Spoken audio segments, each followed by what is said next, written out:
What's up, guys? Welcome back to another daily Bible reading snapshot. Today in the Old Testament, we're seeing the consequences of David's sin here, and we're seeing them very loud, very clearly here in 2 Samuel 13 and 14.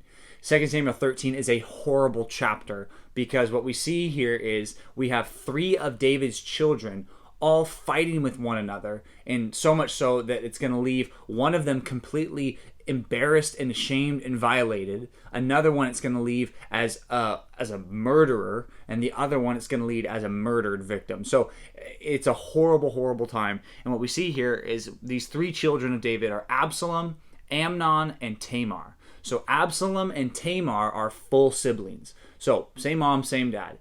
Amnon has the same dad but different mom than Absalom and Tamar. So they're half siblings. So we got Amnon and Absalom are half siblings, half brothers, and Absalom's sister Tamar. So they're all half siblings here, but Absalom and Tamar are actual full biological same mom, same dad siblings. What we see here is Amnon in his sexual lust for Tamar. He is lusting after his half sister, Absalom's full sister.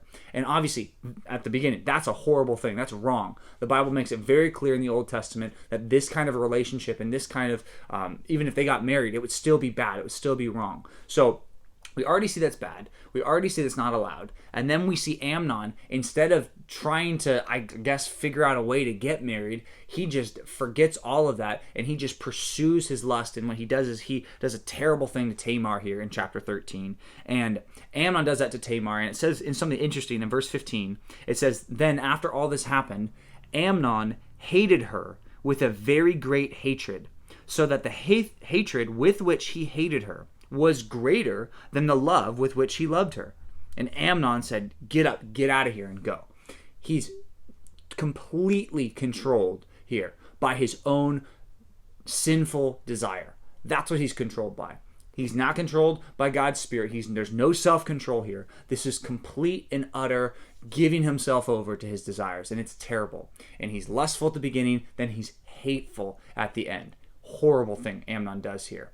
Absalom hears about this, he knows about this, and he's trying to comfort his sister Tamar. He's angry at Amnon, his half-brother, for doing something so wicked and terrible. So Absalom says, "I know what I'll do. I'll return evil for evil," and that's what he does. Absalom gets this plot together, and he murders his brother Amnon.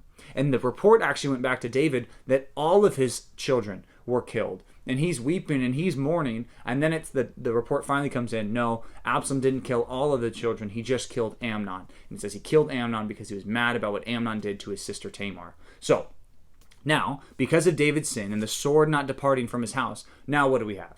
We have three people's lives that are completely turned upside down and ruined. And the start of all that came from David's sin.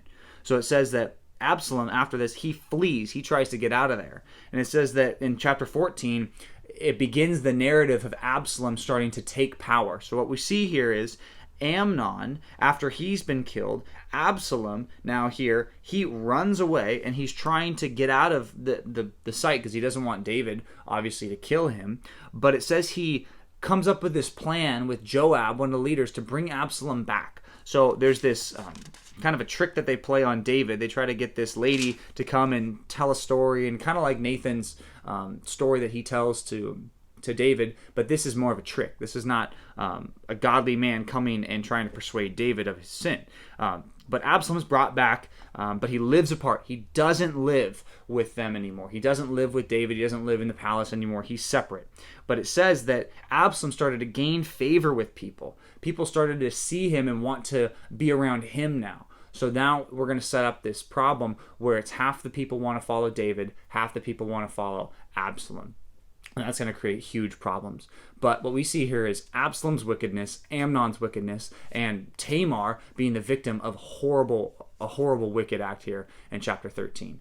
And you might say, well, what's the good in all this? Well, there is no good in what they did, but certainly we can learn from their bad example of they let sin become even worse as they returned evil for evil. And it was this horrible war that starts within David's family. Let's make sure that when evil is done against us, we're not returning evil for evil like they did, but returning evil with good, as the book of Romans chapter 12 says. So, okay, that's our Old Testament reading. Let's turn to the New Testament.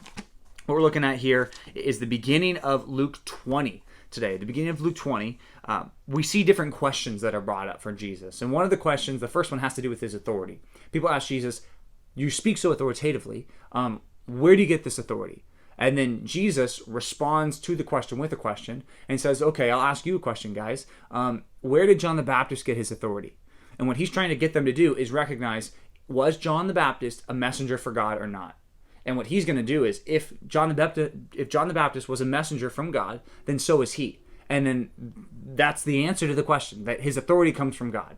They don't want to recognize his authorities from God, so they don't even answer Jesus' question. And Jesus says, fine, I'm not going to answer your question. But he goes into a parable where he starts to explain, it's the parable of the wicked tenants, where the people of Israel keep rejecting God's messengers. Like, that's the big overarching theme. I think we saw in yesterday's daily Bible reading, we see in today's, we're going to see again in tomorrow's here in the book of Luke, that people are rejecting God's messengers. And if you reject God's messengers, you're rejecting God and his message. And that's the evil thing that these people did. And Jesus asked the question, look, are you going to reject me too? That's basically the question he leaves them with.